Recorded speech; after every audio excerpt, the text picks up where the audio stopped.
안녕하세요, 이다희입니다. 1월 초부터 다이어트 하기로 결심하고 시작하신 분들 많으실 텐데요. 잘 진행하고 계신가요? 저도 지난해 마지막 날에 구독자 여러분과 한 끼 키토 챌린지라는 걸 해보자고 영상을 올렸었어요. 20분 모집한다고 말씀드렸는데 사실 이런 거 하는 게 처음이기도 하고 제가 말한 인원보다 적게 모이면 좀 창피하잖아요. 그래서 일부러 모집 인원을 적게 잡았어요.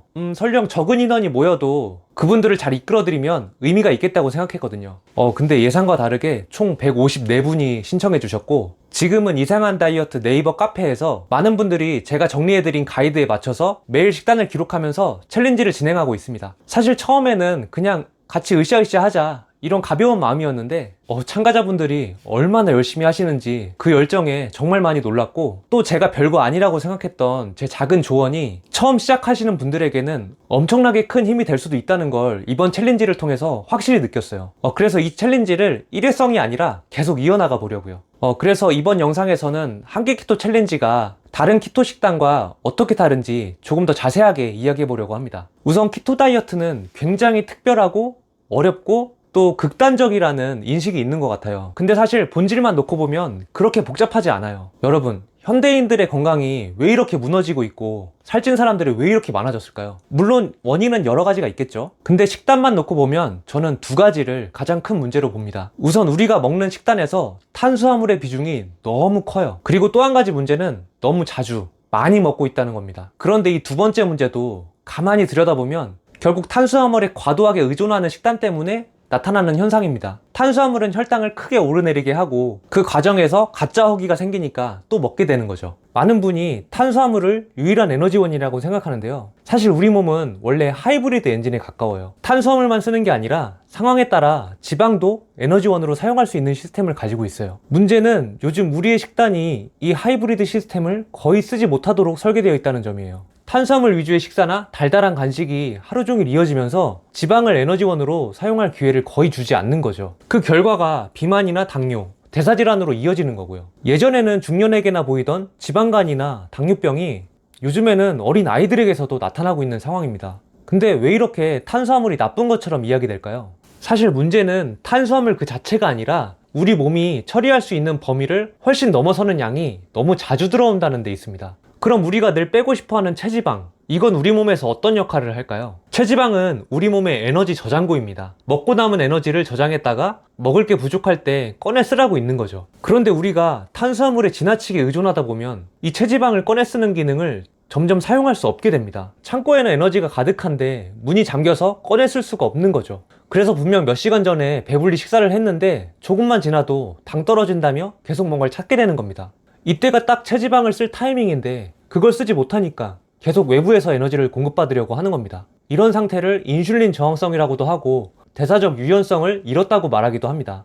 요즘은 지방대사가 막혀있다, 지방문이 닫혀있다 뭐 이렇게 표현하기도 하더라고요. 결국 다 같은 말이고요. 당연한 이야기지만 이런 상태에서는 살을 빼기도 훨씬 어렵겠죠. 키토 다이어트는 이렇게 망가진 대사 기능을 되돌리는데 굉장히 유용한 도구예요. 세부적인 기전을 다 따지면 복잡해 보일 수 있지만 큰 틀에서 보면 정말 심플합니다. 마치 시소처럼 과도한 탄수화물을 줄이고 지방 섭취를 늘려서 우리 몸이 다시 지방을 에너지원으로 쓸 수 있게 만들어주는 겁니다. 다만 여기서 중요한 점이 있습니다. 저탄수화물 식단이라는 큰 카테고리 안에는 정말 다양한 방법론이 존재하는데 각자의 대사 상태나 생활 패턴, 건강 상태에 따라 접근 방식이 달라져야 합니다. 왜냐하면 어쨌든 키토 식단은 기존에 우리가 하던 식단에서 굉장히 큰 변화를 요구하는 식단이기 때문입니다. 이해를 돕기 위해서 예를 하나 들어볼게요. 심한 알코올 중독자들이 술을 하루아침에 끊으면 어떻게 되는지 아시나요? 알코올 진전 선망이라고 해서 몸이 거의 패닉 상태에 빠진다고 해요. 이건 의지만으로 어떻게 할 수 있는 문제가 아니라 몸이 그 상태를 감당하지 못해서 생기는 생리적인 반응입니다. 그래서 알코올 중독을 치료할 때는 알코올 없이도 잘 지낼 수 있게 술을 단계적으로 줄여나가거나 약물 치료, 심리치료를 병행하면서 이 충격을 완화한다고 해요. 운동도 마찬가지입니다.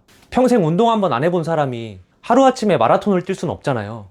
가벼운 조깅부터 시작해서 체력이 붙으면 조금씩 거리와 속도를 높여 나가야겠죠. 모든 배움이나 훈련의 과정은 이렇게 점진적으로 이루어져야 합니다. 근데 우리는 이상하게도 식단만큼은 이 중간 과정을 생각하지 않아요. 어제까지 라면과 빵을 즐겨 먹던 사람이 키토 다이어트를 한다고 결심하면 다음 날부터 탄수화물을 딱 끊어버리죠. 우리 몸은 그렇게 급격한 변화를 받아들일 준비가 안 됐는데 감량 효과에만 혹해서 그렇게 뛰어드는 거예요. 그러니까 키토 하다가 몸 망가졌다, 너무 힘들었다, 다신 안 한다, 이런 말들이 나오는 거예요. 근데 생각해보세요.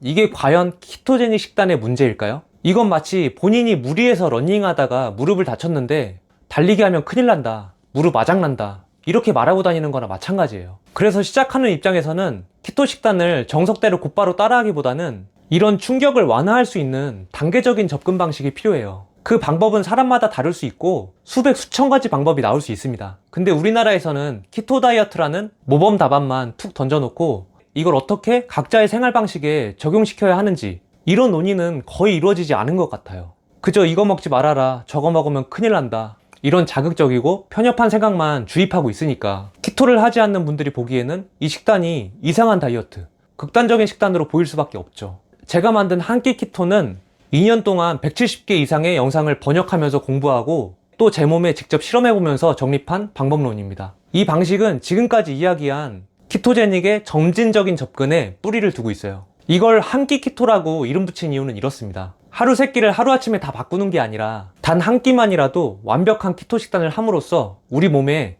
이제 지방도 좀 써보자, 이런 신호를 주는 것부터 시작하기 때문입니다. 키토 다이어트를 한다고 해서 탄수화물을 확 끊어버리고 지방을 들이붓는다고 우리 몸이 바로 그 식단에 맞춰 돌아가는 건 아니에요. 우리 뇌는 수십 년간 거의 탄수화물만 써왔기 때문에 연료가 갑자기 끊기면 에너지가 급격히 떨어집니다. 지방 섭취를 갑자기 확 늘리는 것도 마찬가지예요. 우리 몸엔 지방을 소화할 효소가 충분하지 않기 때문에 속쓰림이나 설사 같은 문제를 겪기도 합니다. 그러니까 내 몸을 무작정 밀어붙일 게 아니라 서서히 탄수화물을 줄이면서 이제 지방도 좀 써봐, 이렇게 설득하는 과정이 필요해요. 이런 관점에서 보면 한 끼 키토는 일종의 대사 훈련입니다. 한 끼는 완벽하게 키토식을 해서 몸이 지방을 쓰는 법을 연습하게 하고 나머지 끼니에는 평소처럼 드시면서 우리 몸을 안심시키는 거죠. 극단적인 방법이 아니어도 이렇게 해도 인슐린 저항성을 개선하고 지방대사 스위치를 켤 수 있습니다. 그리고 이 식단을 할 때 꼭 특별한 식재료가 필요한 것도 아닙니다. 키토 커뮤니티에서 자주 언급되는 목초육, 난각번호 1번 달걀, 유기농 버터, 물론 좋죠. 하지만 이런 것들 때문에 시작도 하기 전에 부담을 느낄 필요는 전혀 없어요. 그냥 마트에서 파는 평범한 고기나 생선, 가장 저렴한 달걀로도 충분한 효과를 볼 수 있습니다. 가장 중요한 건 식재료의 등급이 아니라 영양의 구성이니까요. 제가 이 챌린지를 운영하면서 정말 중요하게 느낀 점이 세 가지 있습니다. 첫째, 방법은 단순해도 적용은 복잡하다는 겁니다. 사람마다 직업과 생활 패턴, 건강 상태가 다 달라요. 그래서 같은 방법이라도 부딪히는 상황이 전부 다 다릅니다. 그래서 이 과정을 지켜보며 조언해주고 용기를 주고 방향을 잡아주는 코칭이 꼭 필요하겠더라고요. 그래서 요즘 카페에 하루에 50개 이상의 챌린지 글이 올라오는데 모든 글에 제가 직접 댓글로 피드백을 남겨드리면서 방향을 잡아드리고 있어요. 그리고 둘째, 우리 키토인들은 동료가 필요해요. 아무리 키토를 하는 사람들이 늘어났다고 해도 막상 내 주변에는 키토 다이어트라는 존재조차 모르는 사람이 대부분이거든요. 그래서 키토 식단을 하는 사람들은 늘 외로워요. 주변에 식단 고민을 나눌 사람도 없고 이야기를 공감해줄 사람도 없거든요. 그래서 이 커뮤니티의 역할이 정말 큰 것 같아요. 셋째, 참여자들의 변화입니다. 불과 몇 주 만에 피로감이 줄었다, 음식에 대한 갈망이 사라졌다, 배가 쏙 들어가고 피부가 좋아졌다는 이야기가 계속 올라오고 있습니다. 사실 이건 키토식을 하면 겪게 되는 자연스러운 변화거든요. 근데 무엇보다 놀라운 건 보통 키토를 하면 당연히 겪어야 한다고 생각하는 키토플루를 거의 겪고 있지 않다는 점입니다. 식단을 이렇게 점진적으로 도입하면 큰 고생 없이 부드럽게 적용할 수 있습니다. 결국 다이어트의 성패는 얼마나 완벽하냐가 아니라 지속 가능한가에 달려 있습니다. 목표 지점에 빨리 도착하는 것보다 방향을 잃지 않고 계속 걸어갈 수 있는지가 훨씬 중요합니다. 식단을 한다고 해서 모든 생활과 모든 끼니를 통제할 필요는 없어요. 일기 참여자분들이 증명해 주신 것처럼 완벽하지 않아도 자신의 상황에 맞게 해도 충분히 효과를 볼 수 있습니다. 자, 그래서 한 끼 키토 챌린지 2기를 모집하려고 합니다. 1기에서의 경험을 바탕으로 좀 더 체계적인 가이드와 세심한 피드백을 드릴 수 있게 됐어요. 키토 다이어트에 관심은 있지만 혼자서 고민하셨던 분들은 이상한 다이어트 커뮤니티에서 저와 같이 시작해 봅시다. 관심 있으신 분들은 고정 댓글에 링크 확인하셔서 카페 가입해 주시고 신청 댓글 남겨주세요. 이상한 다이어트였습니다.